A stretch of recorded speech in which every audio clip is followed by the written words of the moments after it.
Welcome back. Today we're going to be continuing with our shell tutorials. We're going to be looking at awk today to split apart a file based on matches, on some strings you give it. So real quick, I got a file called pages.txt here, and you can see I have a line that says page 1, and then it has a few lines, then page 2, and a few lines, and we're going to go page 3 and a few lines. In fact, I'm going to real quick change this. This is a line. I'll change that back in a moment to show you why I have that there. But real quick, this is how the command is going to work. We're going to use the awk command, which is going to be on pretty much every system. If not, it's very easy to get. In fact, I think it's at least some version of it's built into BusyBox. So even if you're running on a router, you should be able to do this. But what we're going to do here is we are going to say awk and then have something inside these quotation marks, which we'll get to in a minute, and the name of the file that we're going to be searching through. Going back to here, I got two forward slashes. In between them, I'm going to give the string that I want to split. Every time I find a match of that, it's going to split it into a new file. And I'm going to say page, because each page has a line at the beginning that says the word page in it. Next, we're going to, inside curly braces, say n++. This is just going to be a variable that is going to, every time it finds a match, it's going to add 1 to that number. That allows us to number the output files, which we're about to create here. So inside another set of curly braces, and I'm going to try to remember to put all this in a link in the description. I'm going to say print, so we're printing the matches that it finds as it splits it out, and then we're going to redirect that into a file. And now if we just gave it a file name like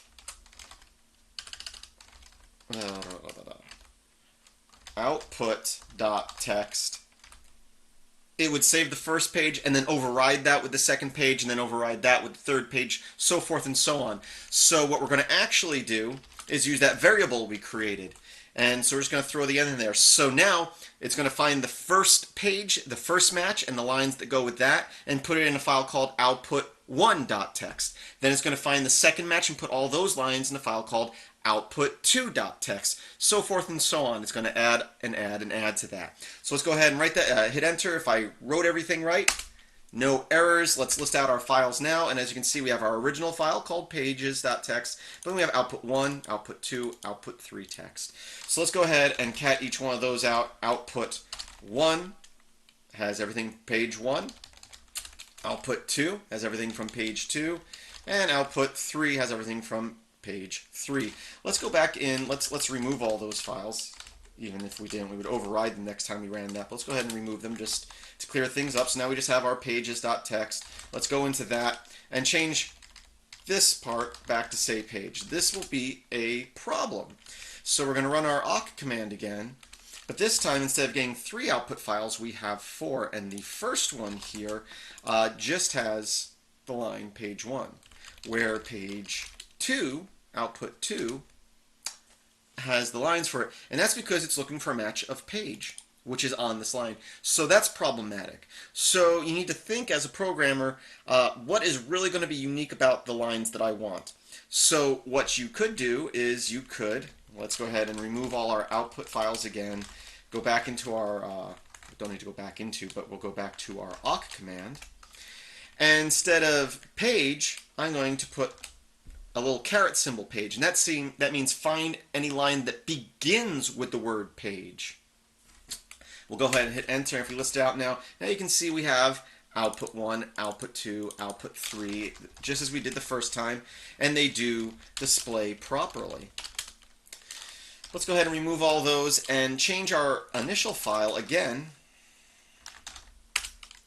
and this time add here page of a line, whatever.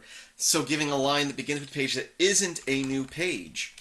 Let's go ahead and run our awk command again, and as you might have figured out, we have that same problem where it's going to be splitting at that line because that's a line that begins with the word page. So I can cat out this page, and it doesn't get all the lines, and if I go to output 2, it starts in the middle of page 1. So how can we fix this? Again, we need to think as much as we can, as precise as we can,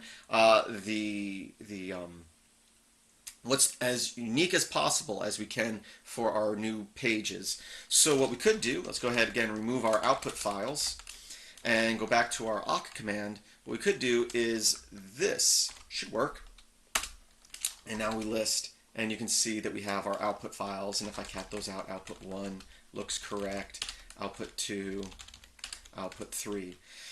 So what I'm saying there is look for any line that begins with the word page space and the number sign.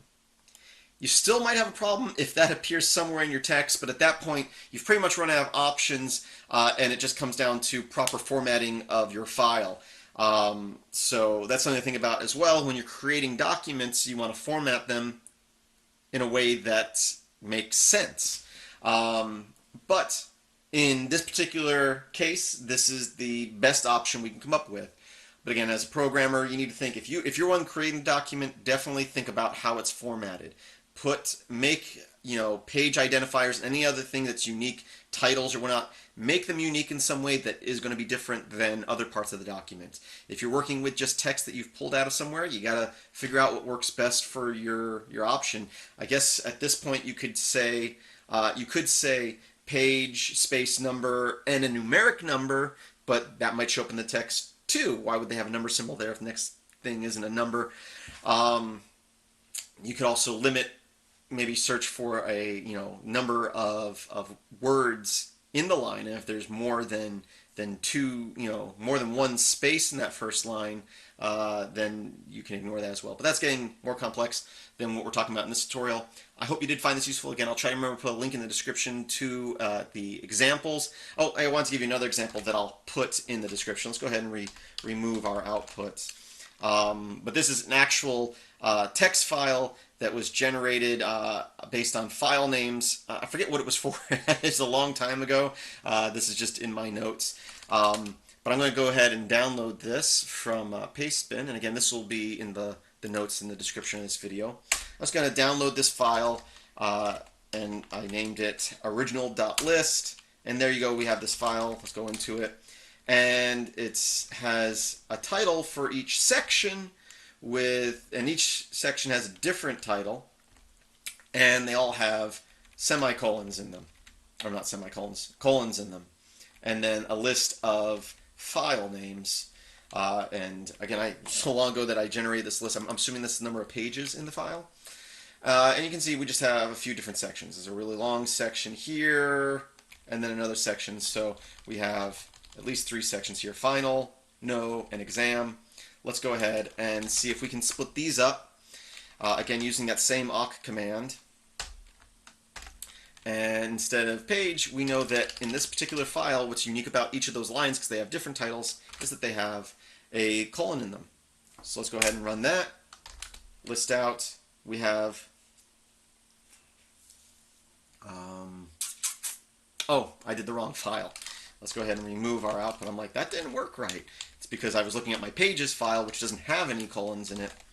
Original list. Now we have 3 outputs, one with each one with its own section in it. So there's that final section. That would be the no section. Maybe it was short for number. And 3. Again, these tutorials I'm doing now are tutorials I've been wanting to do for a while, and they've been in my notes, so I don't even remember the original. But this is an actual example where I used this command to divide things up for some sort of